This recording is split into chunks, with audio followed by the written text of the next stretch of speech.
Like so many things within a religious system, that if you don't pay attention to them, or if you don't have your mind focused on them, a huge amount of what's being given over will be missed. What I'm talking about is when there's like a ritual or a symbol, if we don't educate ourselves about its intention or the dimensions of the symbolic action, let's call it, there's a huge amount that will be lost. A huge amount of its intention, a huge amount of how it's supposed to orient us, that will be lost. That's not to say that there's not a psychological impact made by a symbolic gesture, even if you're not actually aware of the symbolic dimensions that will be given over and that will build you. But as religious people, or as people who want to live enriched lives, the more we know about it, obviously, the better. And this week we really get a very interesting parallel between a story, the narrative part of the Torah, the narrative part of the Bible, and a legal side, let's call it. Because we can often see a symbol rise up from a story, a symbol being explicit in a story.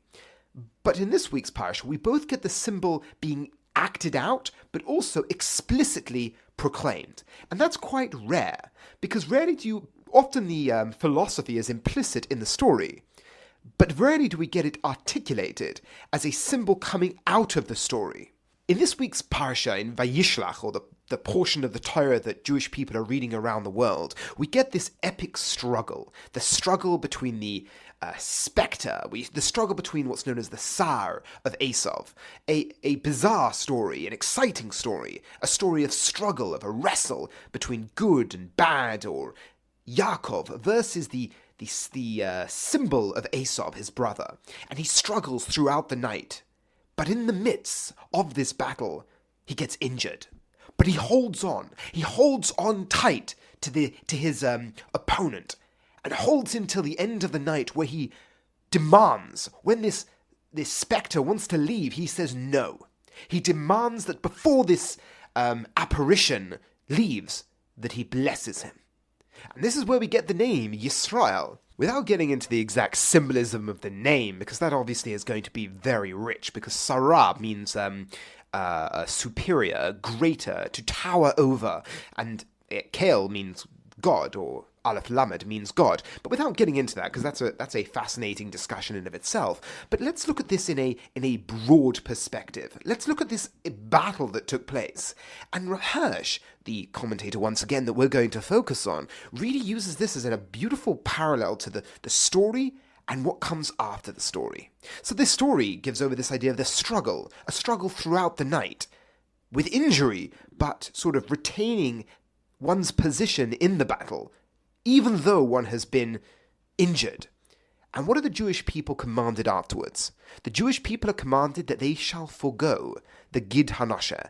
This nerve, this sciatic nerve, the thing that holds the hip, that was damaged while Yaakov was having this battle, the Jewish people throughout the generations, as it's recorded afterwards, would forgo that in their meal. And it's worth pointing out that, like other aspects of kashrus or other laws in Judaism, they're often very pervasive. They filter throughout our life, even though we're not necessarily focused on it.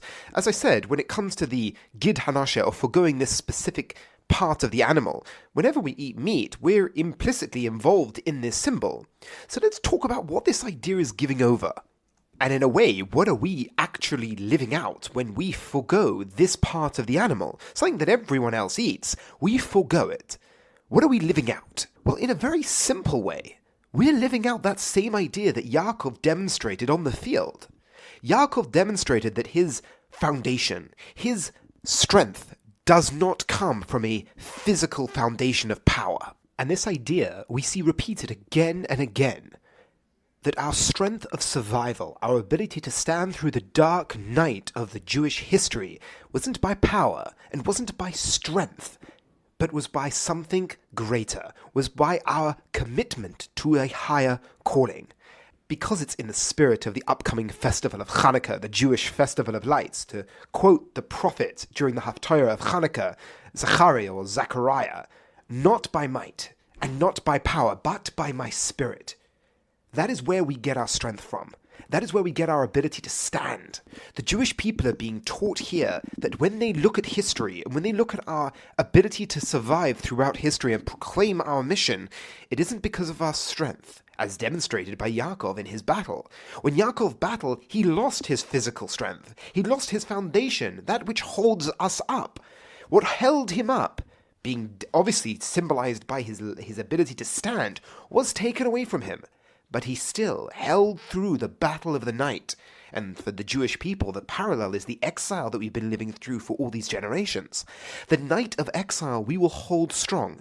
He went to this battle not like his brother at the head of 400 men strong. No, he went with his family. He prepared, but he went with his family, and then he had this nocturnal struggle, which parallels the history or the emblem of the Jewish people throughout history. Not by power do we stand, and we hold on through the darkness of the night. Until what point? Until the day when the opponent is ready to quit. Yaakov holds strong and demands that I won't let you go until you bless me. So our first point, the message of the struggle. The message of the struggle not being on a foundation. And the second message, that we won't give up. We will not relinquish our grip on humanity until, yes, you're ready to quit. You're ready to leave us alone. You're ready to get on with your own way and ignore us. But the Jewish people's answer, but without my physical strength, I am still here. Without my foundation, I am still here throughout these generations. And not until you recognize that what I've been doing all this time has been for you as well. Not until you recognize, not until you bless me. In Judaism, or according to the Torah, a blessing isn't just a wish for someone to do well. A blessing is to commit to the other's goals. When God blesses the Jewish people, he is committed to us. When we bless God, we are articulating our commitment to him. When Yaakov looks at the Sar Shel Esav, when Yaakov looks at this opponent and says, not until you bless me, not until you too can come to the realization that this mission that we have been on for the past 3,000 years is your mission as well. Not until you can articulate that you are committed to the same moral calling that the Jewish people have been proclaiming throughout the generations are you too committed to.